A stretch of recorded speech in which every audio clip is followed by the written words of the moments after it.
Hi Fatima, so this is Yeha Jung, and now I'm recording a video of our class, about our next class.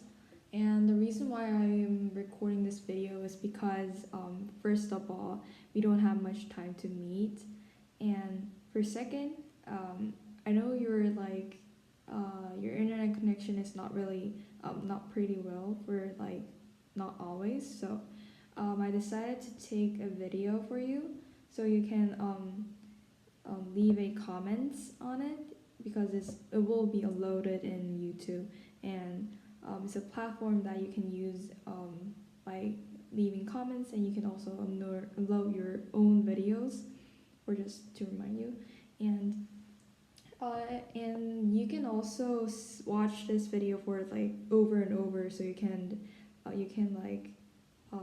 remind the concepts you've learned from our class from Audit for Girls. So even if you quit this program, I would like to make sure that you can watch this video for several times, so you can learn more and remind yourself of English. So yeah, I'm gonna start from this. Today's our lesson is about sentence structure over here. So sentence structure is basically the arrangement of ideas in a sentence, and it should be logical, adhering to the laws of grammar. So I've heard that you have learned about grammars before. So yeah, this is all about to make a sentence and then make a paragraph and then make an essay or a speech, or you can use in your grammar and use, so you can use in your daily life. And grammar is like a basic structure of English, so it's very, very important. And here, last time we learned about comma splice, and so I would just like to remind you of the concepts here. So in order to avoid some errors, for example, the error called comma splice, it occurs when two full sentences, independent clauses are combined using only a comma. So when it comes to a sentence, they might have some two subjects or three subjects in one sentence, but it should be connected through something called and or but, although, or something like that. So when you have only two full sentences and it's connected through only a comma, so we learned about comma before. When it's combined using only comma, it is an error because we cannot use it in sentence. It is it violates the rule of grammar. So comma splice occurs when again two full sentences was connected by only using a comma. So instead of that, you should use a colon or a semicolon or a transition word, as I said about but, and, yet, or, so, for, nor instead. So you should not use comma while connecting two full sentences or three or so. So just to remind you, and I have some examples over here. There are two sentences, and first one, I went to Seoul to ski, and she had a really good time. Here, there is no end, and it says only there's a comma between two sentences. And why these are two sentences? Firstly, there are two subjects over here. The first subject is me, and then the second subject is she. Of course, she refers to me, but just for a case. And there's also went and had. So there are two verbs in one sentences, and it's not connected. It is only connected here and only through comma, and it's an error, as I said. So it's not right. So I put X on here. It's an error. And secondly, here, what's the difference between the two sentences here? Yeha went to school to Seoul to ski, and she had a really good time. So now there's a transition word called and here. And this connects the two sentences over here. The two sentences. So it is correct. Yeah, just a simple thing. And here I put some kind of like some words over here. Wait a sec. There's some warning or like caution for here. It says never insert a transition word followed by a comma. The transition word should be after the comma. So like for example, if you put Yeha went to Seoul to ski and then put a comma, that's an error. You should not put comma after transition word. The transition word should be after comma. So that was just a reminder. Yeah, I will write it down here, and it's not correct. Yeah, this would be correct. It is really, really important, so you should remind of it when writing an essay or a paragraph. So yeah, and also in TOEFL, I heard you want to take some TOEFL, and I really want to take. I know, just not wanting, but I should take TOEFL too. So just to remind you. And secondly, it says the second example. I took math classes yesterday, but I cannot solve the problem. So this directly shows why we should not use comma after transition words. But is a transition word that connects the first sentence to the next sentence. And as I said, there should be no commas after but. So this is not correct. The first sentence is not correct. And secondly, it says, I took math classes yesterday, but I cannot solve the problem. Yeah, it's correct because the comma is still in front of but. The comma should not be here. Okay. And just to stop from here, I don't know exactly like you are understanding these concepts because I'm not really interacting with you in Zoom. So for now, if you have something to you're like you don't understand, or if you have a question, you can leave the comments on my YouTube. So yeah, please do it if you have some questions. I would love to answer them. Okay, so moving on to the colon and semicolon. Well, we dealt with colon and semicolon before, so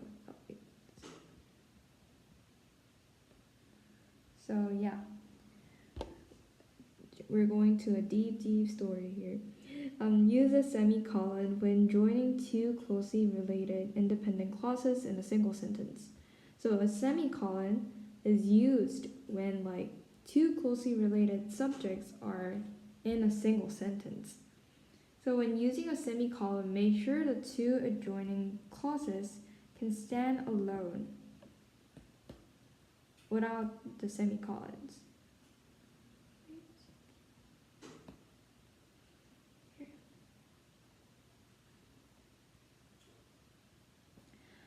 Yeah, when just to remind you, there is a difference between colon and semicolon. So here, semicolon is used when we're referring to the two clauses that are closely related in terms of subjects and yeah. And for the colon, just when you're using just a colon, we should have something in front of this sentence. And then the after clause, the clause that is going after the sentence, should be explaining about the front, the former thing. So, just simply to sum up, semicolon is used when we are using two closely related subjects, and for like just a colon, we're using to explain something. Yeah. You can remember in that way. That would be that would be more easier for you. Yeah, so I put another example here. The first one is her speech was obfuscating and the audience didn't understand it. And the next one, her speech was obfuscating, the audience didn't understand it.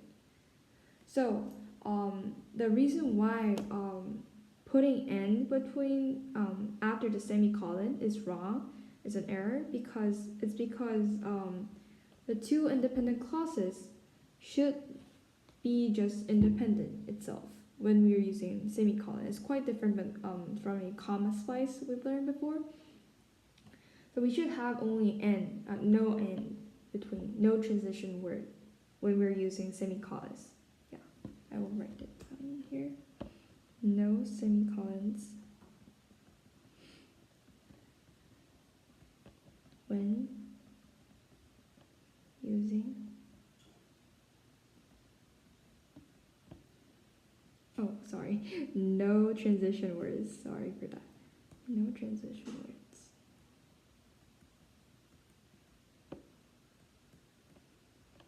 When using semicolon.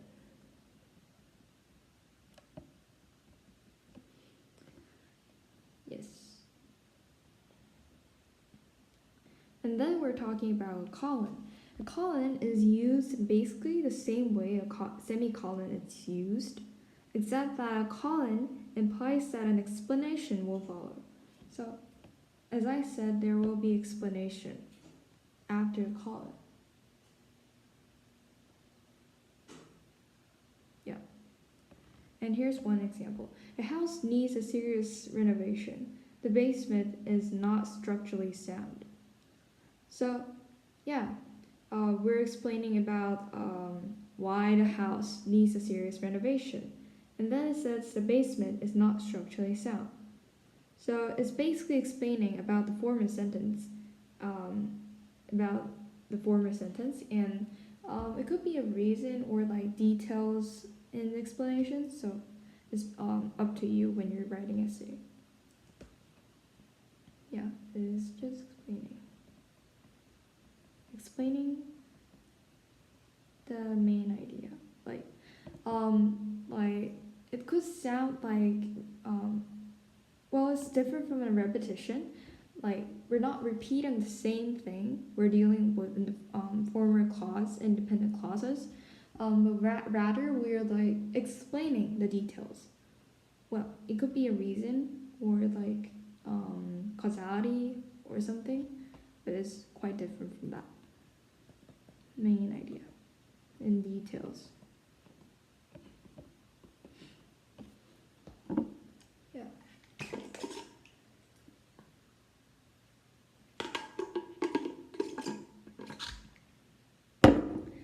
And now we're dealing with transition words. Well, as I said, in grammars, logic is the most important thing, and yeah, and like until now, I have suggested some kinds of transition words such as and or but, yet, and for here, and usually refers to connection and agreement,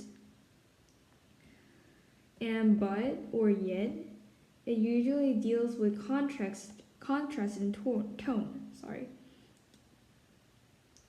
And here, I have one example, and we're gonna change it together.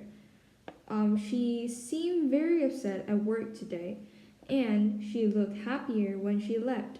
Well, it sounds like kind of weird because and the transition word, it doesn't connect the first sentence and the second sentence. So now please pause this video and think of the answer. We could change it into something. So how can we change it? Think for like, I will give you some time to pause the video. Yeah, 5, 4, 3, 2, 1. Now we're gonna deal with the answers. Okay. So we can change this and into something else because and is a problem here. So yeah, since the first sentence talks about the negative aspect of her, the person we're dealing with, the subject, and then the second sentence, the clause talks about she looked happier when she left. So it's quite a contrast between the feelings and the tone. So we can use but, or yet, instead of using and, because and is kind of related to some connection and agreement. Yeah, that's something we can use, and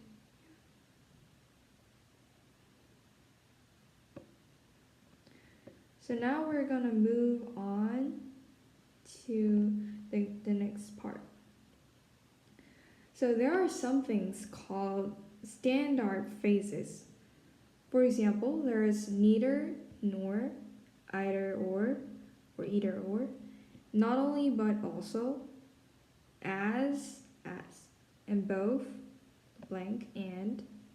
So these are standard phrases that we often use in both in casual conversation or in essays, or in speech. So you can use this for so many times. Well, I'll talk about standard phrases for the next class. So I'll just move on. Just look for how could it just imagine how they could be used in sentence, or it would be better for you to make some sentence on your own, and then I'm going to deal with the examples of the sentences that are usually used with these standard phrases. Okay, so I'll just move on.